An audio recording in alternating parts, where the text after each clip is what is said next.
it was told Joab, "Behold, the king is weeping and mourning for Absalom." So the victory that day was turned into mourning for all the people. For the people heard that day, "The king is grieving for his son." And the people stole into the city that day, as people steal in who are ashamed when they flee in battle. The king covered his face, and the king cried with a loud voice, "O my son Absalom! O Absalom! My son! My son!" Then Joab came into the house to the king and said, "You have today covered with shame the faces of all your servants, who have this day saved your life and the lives of your sons and your daughters, and the lives of your wives and your concubines, because you love those who hate you and hate those who love you. For you have made it clear today that commanders and servants are nothing to you. For today I know that if Absalom were alive and all of us were dead today, then you would be pleased. Now therefore arise, go out and speak kindly to your servants, for I swear by the Lord, if you do not go, not a man will stay with you this night. And this will be worse for you than all the evil that has come upon you from your youth until now." Then the king arose and took his seat in the gate. And the people were all told, "Behold, the king is sitting in the gate." And all the people came before the king. Now Israel had fled every man to his own home. And all the people were arguing throughout all the tribes of Israel, saying, "The king delivered us from the hand of our enemies and saved us from the hand of the Philistines. And now he has fled out of the land from Absalom. But Absalom, whom we anointed over us, is dead in battle. Now therefore, why do you say nothing about bringing the king back?" And King David sent this message to Zadok and Abiathar the priests. "Say to the elders of Judah, why should you be the last to bring the king back to his house, when the word of all Israel has come to the king? You are my brothers. You are my bone and my flesh. Why then should you be the last to bring back the king? And say to Amasa, are you not my bone and my flesh? God do so to me and more also, if you are not commander of my army from now on in place of Joab." And he swayed the heart of all the men of Judah as one man, so that they sent word to the king, "Return, both you and all your servants." So the king came back to the Jordan, and Judah came to Gilgal to meet the king, and to bring the king over the Jordan. And Shimei the son of Gera, the Benjaminite, from Bahurim, hurried to come down with the men of Judah to meet King David. And with him were 1,000 men from Benjamin. And Ziba the servant of the house of Saul, with his 15 sons and his 20 servants, rushed down to the Jordan before the king. And they crossed the ford to bring over the king's household and to do his pleasure. And Shimei the son of Gera fell down before the king, as he was about to cross the Jordan, and said to the king, "Let not my lord hold me guilty, or remember how your servant did wrong on the day my lord the king left Jerusalem. Do not let the king take it to heart. For your servant knows that I have sinned. Therefore, behold, I have come this day, the first of all the house of Joseph, to come down to meet my lord the king." Abishai the son of Zeruiah answered, "Shall not Shimei be put to death for this, because he cursed the Lord's anointed?" But David said, "What have I to do with you, you sons of Zeruiah, that you should this day be as an adversary to me?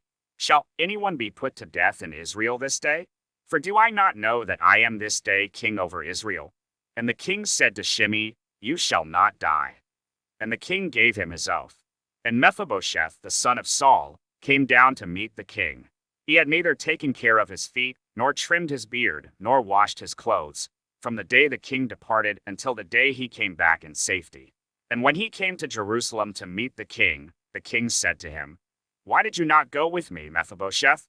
He answered, "My lord, O king, my servant deceived me, for your servant said to him, I will saddle a donkey for myself, that I may ride on it and go with the king. For your servant is lame. He has slandered your servant to my lord the king. But my lord the king is like the angel of God. Do therefore what seems good to you. For all my father's house were but men doomed to death before my lord the king. But you set your servant among those who eat at your table. What further right have I, then, to cry to the king?" And the king said to him, "Why speak any more of your affairs? I have decided. You and Ziba shall divide the land." And Mephibosheth said to the king, "Oh, let him take it all, since my lord the king has come safely home." Now Barzillai the Gileadite had come down from Rogelim, and he went on with the king to the Jordan, to escort him over the Jordan. Barzillai was a very aged man, 80 years old.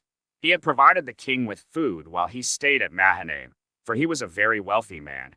And the king said to Barzillai, "Come over with me, and I will provide for you with me in Jerusalem." But Barzillai said to the king, "How many years have I still to live, that I should go up with the king to Jerusalem? I am this day 80 years old. Can I discern what is pleasant and what is not? Can your servant taste what he eats, or what he drinks? Can I still listen to the voice of singing men and singing women? Why then should your servant be an added burden to my lord the king? Your servant will go a little way over the Jordan with the king. Why should the king repay me with such a reward? Please let your servant return, that I may die in my own city near the grave of my father and my mother. But here is your servant Shimon. Let him go over with my lord the king, and do for him whatever seems good to you." And the king answered, "Shimon shall go over with me, and I will do for him whatever seems good to you, and all that you desire of me I will do for you." Then all the people went over the Jordan, and the king went over.